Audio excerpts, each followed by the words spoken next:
Oh, we're in. They're a formidable fighter, these, especially in this tide. You see the bend on that.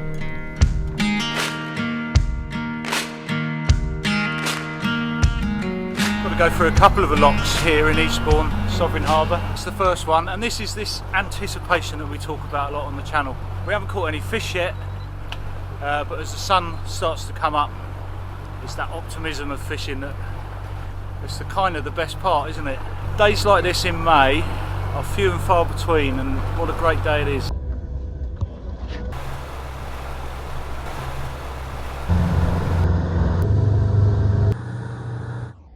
It's 7:30 in the morning, we've arrived at the first mark. So Mark's plotted where we are. We're over a little sandbank. Hopefully there's some of those smooth-hounds there.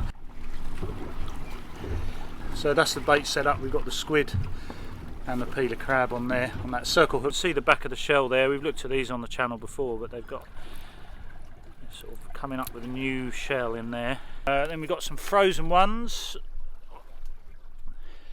What do you think of these? These are some weights that Mark has got made up. Luminous fishing weights. Normally with the mackerel, of course, you're retrieving, lifting the weight up and letting it drop down. It looks like on Mark's sounder there's like occasional sort of mackerel shoals coming through. I've just left those little feathers dangling off the end there. So with the tide starting to flood, we've actually gone for one of these beasts. There you go. Look at that. Waiting for that to hit the bottom. 70 foot down, you can still feel the weight hit the bottom there. And what you do is you lock the spool on there. We've got a little bit of drag on here.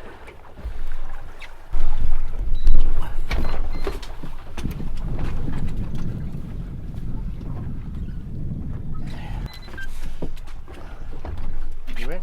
Yeah. Right, Matt's in. Great. Just nice and slowly. Then if it takes some drag, then let it.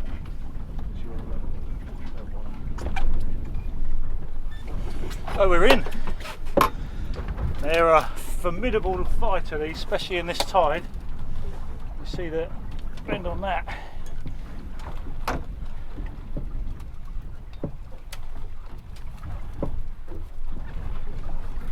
I hope I'll get your net in. I'll tell you what, mate, I'm ready to have a go at you. Just if I bring it up tide, and then I'll just drop it back into the neck because the tide's running too yeah, much. it is. Yeah. This is great. It's given a real good kick here. This is fantastic. Oh, this is brilliant. I don't want to lose it. Mark's rods and reels here really helping me out. This is it's not massive, I don't think, but Fish is a fish. it's not a dogfish. Well, technically it is. Oh yeah, maybe it is. All sorts.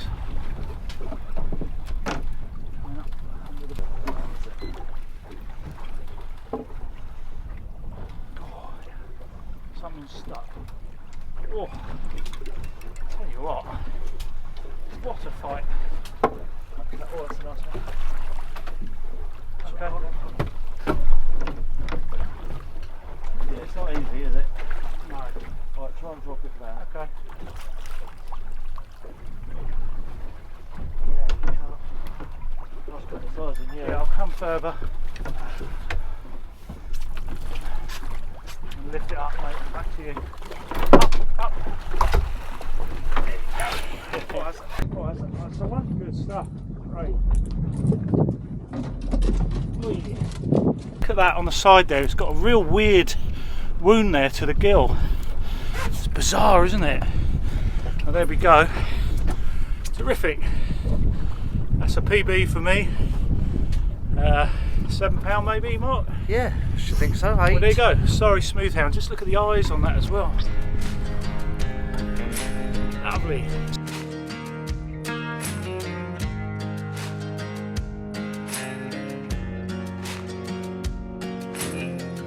So because that last one we had to a pennel rig, which is 2 hooks, can cause a bit more damage to the fish and has caused us a problem with the unhooking. So again, on Mark's say so, I'm just going back down to just a standard long shank 4.0. It's almost an Aberdeen style hook, and then that squid cocktail bait there with the peeler crab, and if we're into the fish, that should mean an easier hookup. Certainly got the bait trail in the water. Excited to put it in again. So I'm getting these little taps, but it hasn't picked it up and gone. We're almost getting up to slack water, but the line's directly under the boat. Still getting these little taps. This doesn't actually feel like a smooth-hound to me. I wonder if we've got a dogfish. Let's have a look, shall we? I'll leave the top one on. I'll turn that.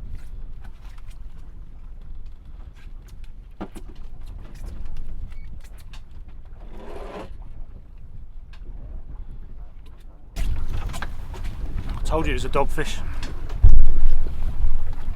Trying to keep it away on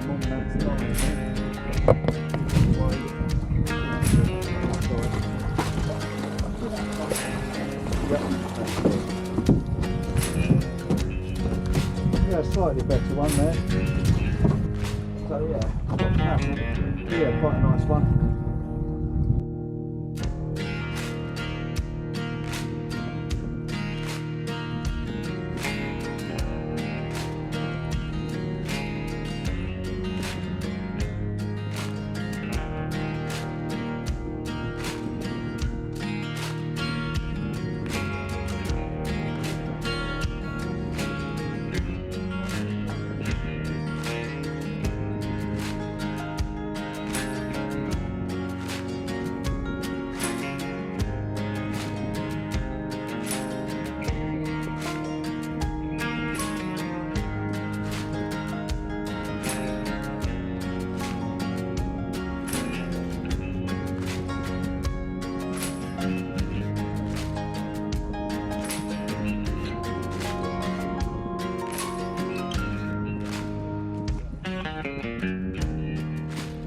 Smooth-hound, perfectly caught.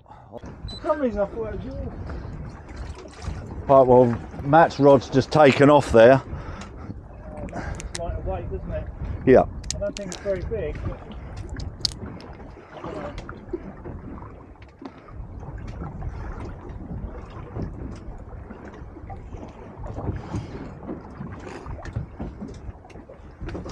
Oh, he made a little dive for it. Right, so I think we're going to pull it in, are we? Yeah, I'm just going to swing it in, mate. Swing okay. It in.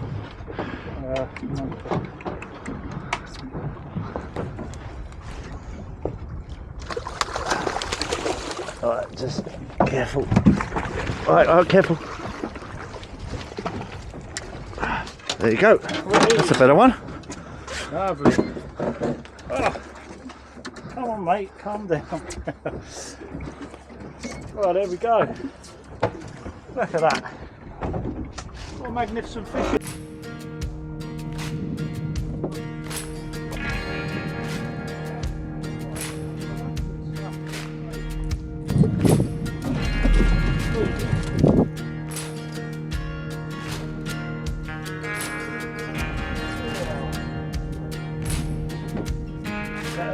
Yeah.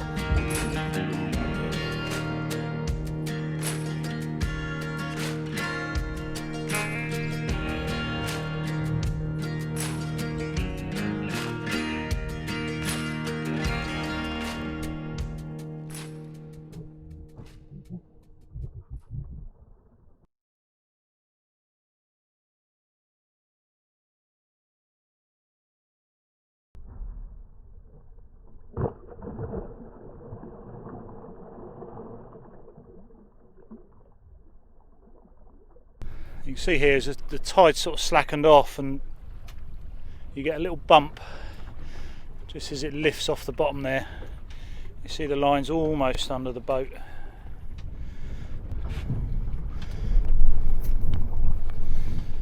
Well-known boat out there, that's the Manx Bell charter boat.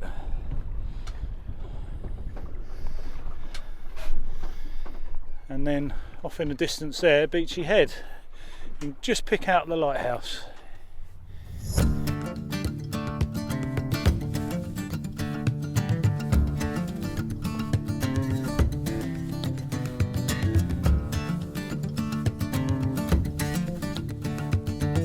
Move round now onto another mark. We're going to try for some tope.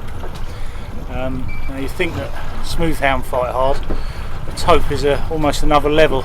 I've never fished for tope in Sussex. Did a little bit on the North Wales coast a few years ago, but I've never hooked into a decent tope. So I'm just going to sit back a little bit and see how Mark likes to do things.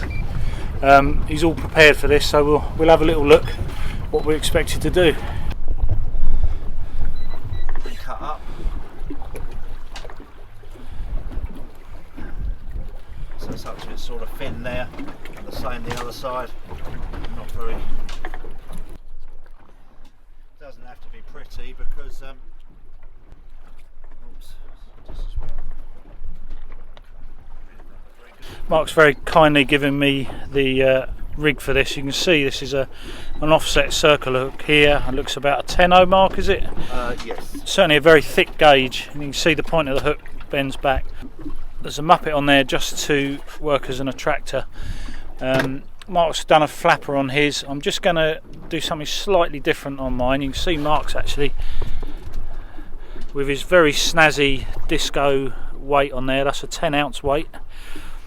And then we've got something that I think is probably about £150 line there. We're not using wire. You do see people use wire for tope. Mark's very experienced with this sort of fishing, but he always says try and use some big mono like that. Yeah, 150 mono. I never use 150 wire trace. You can just see it's just drifting. It'll drift that down, and I would imagine we will know about it if those tope hit. These are the Penn Fathom 30L TZs, and as Mark was saying, you do have to have them on the ratchet, and you let that tope run, and you're going to tire it out hopefully and turn it back to the boat.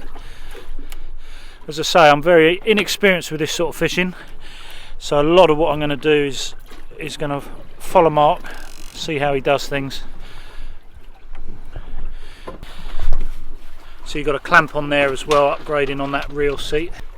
These are Daiwa Kenzakis, I think, 30 to 50 pound rods. So well suited to handle something like a 20 or even a 30 pound tope. Pretty much the extent of my knowledge when it comes to tope. And normally in these conditions I feel a little bit seasick, but actually I'm doing alright today. Mark can stop laughing at me being such a wuss on the boat. Situation on the other end, got to have it on a ratchet as Mark's saying, and then we've got this sliding boom here onto something that looks very much like a 400 breaking strain link.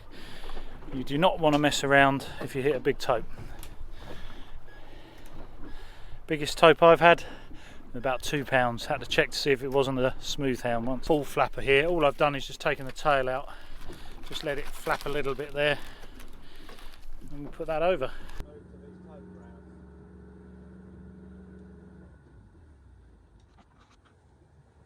Hopefully it'll run again, yeah. Anyway, it won't have been dry. Right, so Matt's just had a bit of a scream on that one at the minute, so we're just going to wait and see if it runs again. What I generally tend to do is I let it run once, then when it runs again, then I hit it. So if I was you, I'd get that ready. So get it out ready, don't ratchet it down, so you can put that off there. Right, now if you get that on somewhere, not sunset, but just up a little bit, and then when that starts to take, I would hit into it. But you do want to set that hook. So you have your rod tip up, otherwise it'll pull it out. And then when it bangs again, then hit it.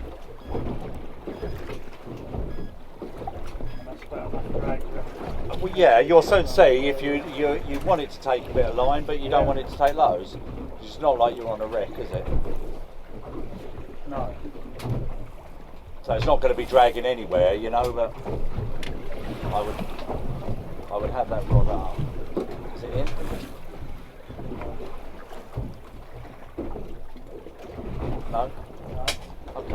hopefully the bait's still on there, I would just leave it and put the ratchet back on and it pull line. That's it. So you don't want it too tight. He's moved over. Moved over to Mark.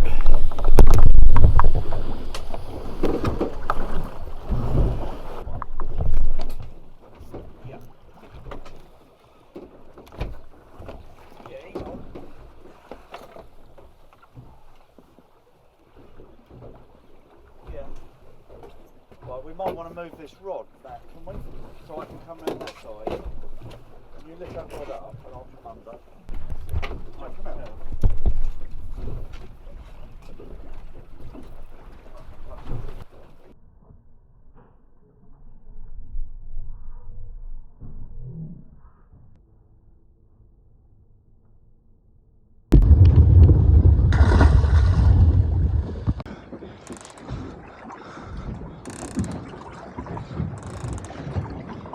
So, you know, enjoy it, because it obviously, you know, let it take line and enjoy, you know.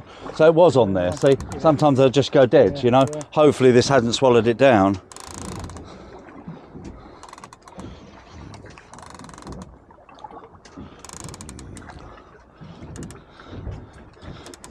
See, they might start to bite now, see. Yeah. I mean, I think it helps us, because I was baiting this up on it, you know. There you go. Now it'll start to run in a minute when it sees that water. Oh, it's a ray. Blimey, that's unusual. Well, we're fishing for Tope with a 10-0 circle hook, and Matt's just had a cracking ray. Look at that. Lovely. Lovely size ray.